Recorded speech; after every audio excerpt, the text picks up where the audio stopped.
dear students. Now let us discuss about comparison test. What is comparison test? We say that when consider xn and yn are any two sequences with 0 less than or equals xn less than or equals yn, then if sigma yn converges, then sigma xn converges, and if sigma xn diverges, then sigma yn diverges. So this is comparison test. Okay. Now consider limit comparison test. Comparison test, then consider limit comparison test. What is limit comparison test? So let x equals xn be the sequence of reals, and x equals xn be the sequence of positive reals, and y equals yn is also sequence of strictly positive reals. So x equals xn and y equals yn are strictly positive sequences, and assume they are positive sequences. Assume r equals limit xn by yn exist. Limit assume r equals limit xn by yn exist. Then if r differs from 0,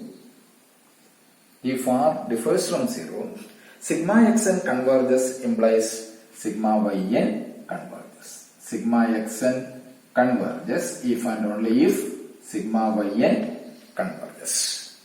If r equals 0, the second case is if r equals 0. First case, if r differs from 0, sigma xn converges implies and is implied by sigma yn converges.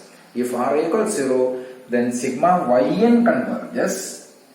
Sigma yn converges if and only if sigma xn converges. This is limit comparison test. Comparison test only state about xn and yn are any two sequences when with xn less than equals yn, then sigma yn converges implies sigma xn converges, and if sigma xn diverges implies sigma yn diverges.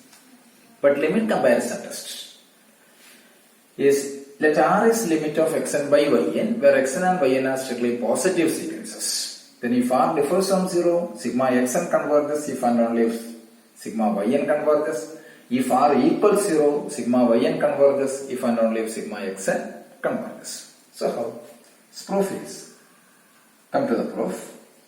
Let r equals limit xn by y. It is given r equals limit xn by yn. It is exist. It exists means by definition of limit for all epsilon positive there exists some k following n such that modulus of xn by yn minus r strictly less than epsilon for all n greater than or equals k. Agreed. So that means r minus epsilon strictly less than xn by yn strictly less than r plus epsilon for all n greater than or equals k.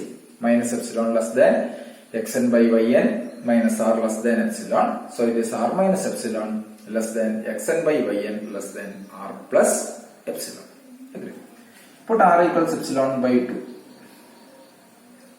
R equals epsilon by 2. So what I get? So this inequality become r minus r by 2 means it is r by 2 strictly less than xn by yn strictly less than 3 by 2 r. Okay? That means r by 2 into yn strictly less than xn strictly less than 3 by 2 r into yn. Clear? Okay.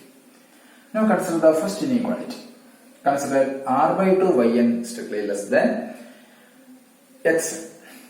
Consider r by 2 into yn strictly less than xn. So that means sigma r by 2 yn strictly less than sigma xn. Clear? Now when sigma xn converges, surely sigma r by 2 yn converges. Why? By comparison test. So by comparison test, when sigma xn converges, by comparison test, when sigma xn converges, sigma r by 2 yn converges. Sigma r by 2 yn converges means sigma yn converges. Okay. So when sigma xn converges, then sigma yn converges. When r differs from 0, sigma yn xn converges implies sigma yn converges. Okay. Now come to the second inequality. Consider xn strictly less than 3 by 2 r into y.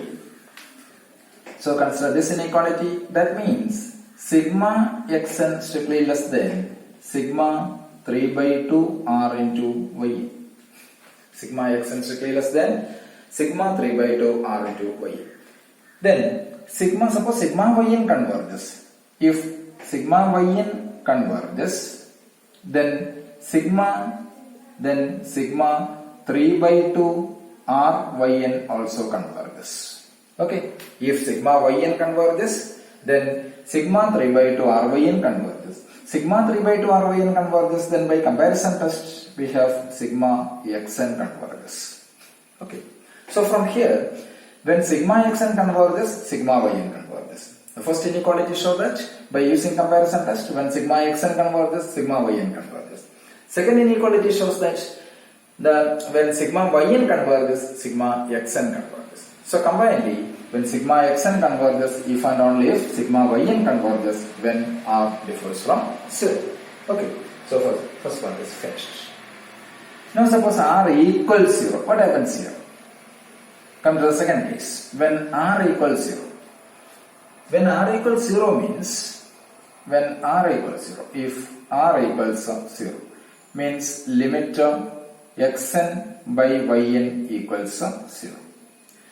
Limit xn by yn equals 0 means, by the definition of limit, for all epsilon is positive, there exists some k fallen n such that modulus of xn by yn minus 0 strictly less than epsilon means modulus of xn by yn strictly less than epsilon for all n greater than or equals k. Okay. That means 0 less than xn by yn strictly less than epsilon for all n greater than or equals k. Agreed.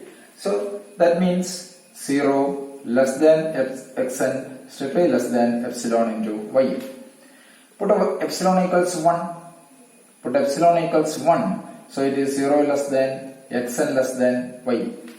Means sigma xn strictly less than sigma y. So when yn converges, by comparison test, sigma yn converges, then sigma xn converges. So sigma xn converges if and only if sigma yn converges if and only if sigma xn converges. Okay. So this heavily depends upon limit comparison test, heavily depends upon comparison test. Agreed. Now by using nth term test, comparison test and limit comparison test, we can solve some problems. So first we prove that sigma 1 by n square plus 1 is convergence. Sigma n ranges from 1 to infinity. 1 by n square plus n is convergence. How? Let's simulate. By we have n square strictly less than n square plus n for all n fallen n. N square strictly less than n square plus n for all n fallen n. That means 1 by n square plus n strictly less than 1 by n square for all n fallen n. Clear? That means sigma 1 by n square plus n strictly less than sigma 1 by n square for all n fallen n.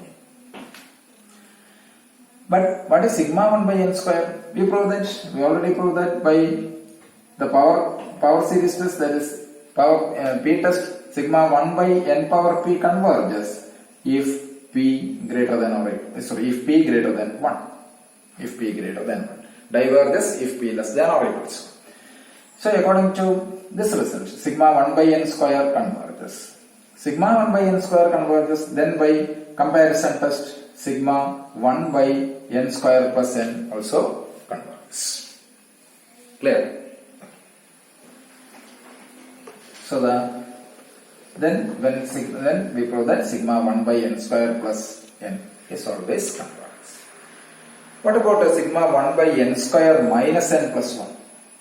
Sigma 1 by n square minus n plus 1. Here, when it is sigma 1 by n square plus n plus 1, like the previous one, if the term is sigma 1 by n square plus n plus 1, you can again argue that n square is strictly less than n square plus n plus 1 for all n, then proceed as in above.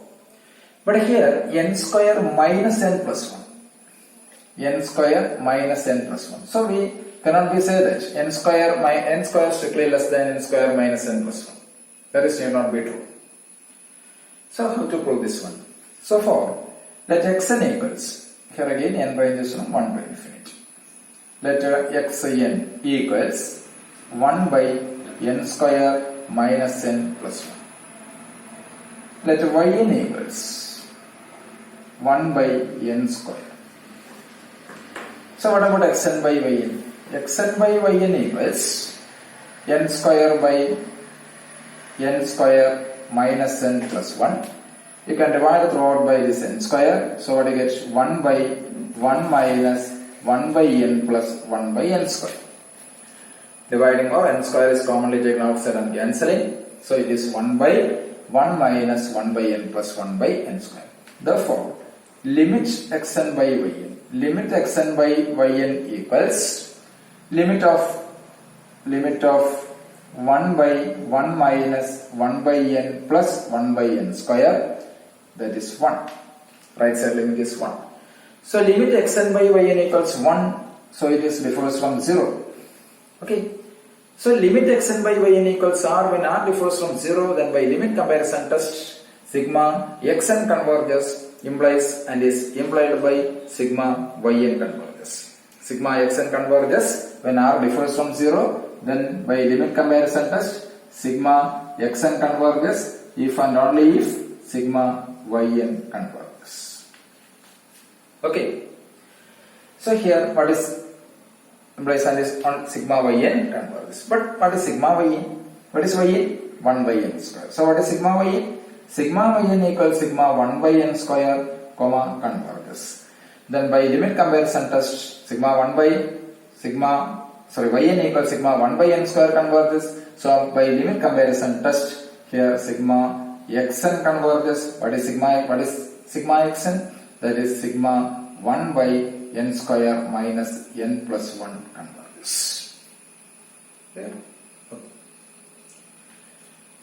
Now the next one is, what about the convergence of sigma 1 by root n plus 1? Sigma 1 by root n plus 1. So again here, for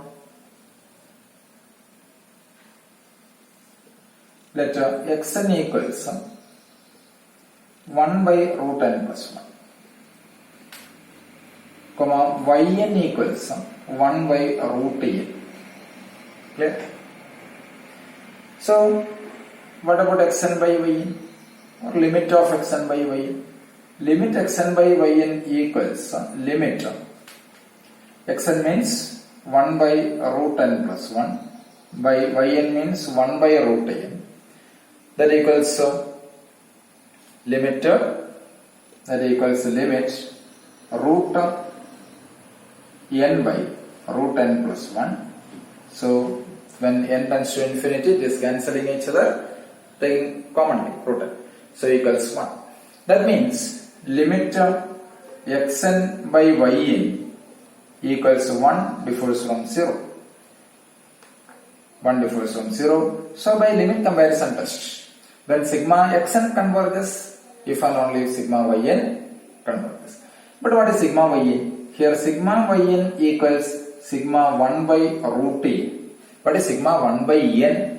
Sigma 1 by n diverges.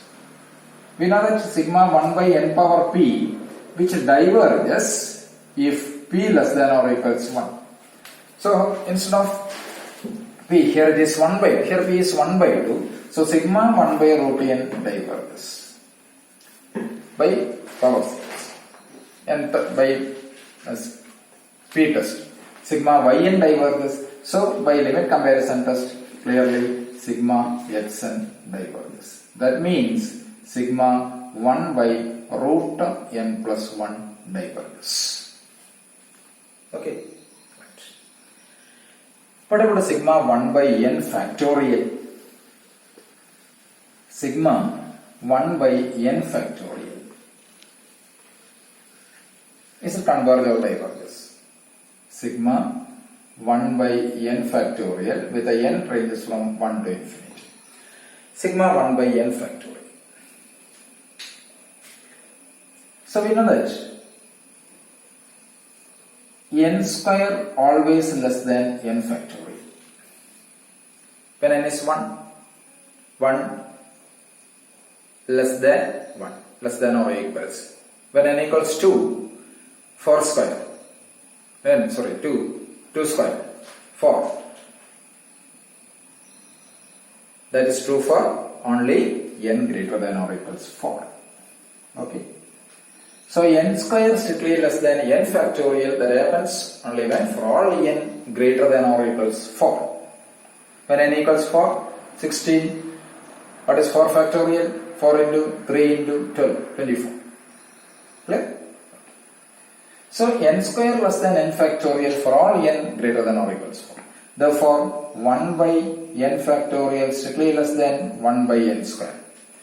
You can exclude the first 3 terms, 1, 2 and 3. Why? Because it is an infinite sum. Why? Because it is an infinite sum. You can exclude or rule out the first 3. So 1 by n factorial less than 1 by n square means sigma 1 by n factorial strictly less than sigma 1 by n square. What is sigma 1 by n square? This is converges. So by comparison test, sigma 1 by n factorial converges. Clear? Now, consider an infinite series. It is 3 by 5 plus 4 by 5 square plus 3 by 5 cube plus 4 by 5 raised to 4 plus etc. What about the convergency or divergency of this? 3 by 5 plus 4 by 5 square plus 3 by 5 cube plus 4 by 5 raised to 4 plus next term is 3 by 5 power 5 plus 4 by 5 power 6 plus etc. and so on. So far, you can associate, that is 3 by 5 plus 3 by 5 cube plus 3 by, next term is 3 by 5 power 5 plus etc. Plus 4 by 5 square plus 4 by 5 power 4 plus 4 by 5 power 6 plus etc. That equals 3 into, it is 1 by 5 plus 1 by 5 cube plus 1 by 5 raised to 5 plus etc. Plus 4 into 1 by 5 square plus 1 by 5 raised to 4 plus 1 by 5 power 6 plus etc. That equals 3 sigma xn plus 3 into sigma xn plus 4 into sigma y. 3 into sigma xn plus 4 into sigma y. Where sigma xn, what is sigma xn? This one. What is sigma yn? This one. So the terms inside these brackets, there is nothing but a geometric series 1 by 5. 1 by 5 cube, 1 by 5 power 5. So this is a geometric series with the common ratio r is 1 by 5 square, that is strictly less than 1. So this is converges. Sure? What about the second one? This is also a geometric series with a common ratio 1 by 5 square, that is again less than 1, also converges. Means here sigma xn and sigma yn are converges, therefore their linear combinations also converges. 3 sigma xn plus 4 sigma yn converges. Hence, our given series is also converges. Clear? Now, what about the convergence of, consider another one. Sigma, 1 by, consider the series, 1 by 1 plus root 2 plus 1 by root 2 plus root 3 plus 1 by root 3 plus root 4 plus etc. So consider, here what is the nth term of this one? Nth term xn equals root n plus root n plus 1. Okay. So you can choose yn equals 1 by root 2. Therefore, what about limit xn by yn? Limit xn by yn equals limit 1 by root n plus root n plus 1 by root n. So that means that equals limit root n divided by root n plus root n plus 1. Applies the limit, then equals it is 1 by 2. So this 1 by 2 is, when applies the limit, root n take outside, root n cancelling each other. So 1 by 1 plus square root of n plus 1 by 1. So it is 1 by 2. It is differs from 0. Then by limit comparison test, since r differs from 0, when sigma xn converges, if and only if sigma yn converges. What is sigma yn? Sigma yn equals sigma 1 by root n. This diverges by p test. So that means sigma yn converges means sigma xn converges by limit comparison test. So here, sigma yn converges. So here sigma yn diverges, therefore sigma xn diverges. That is the given series 1 by 1 plus root 2 plus 1 by root 2 plus root 3 plus 1 by root 3 plus root 4 plus etc. is always diverges. Clear?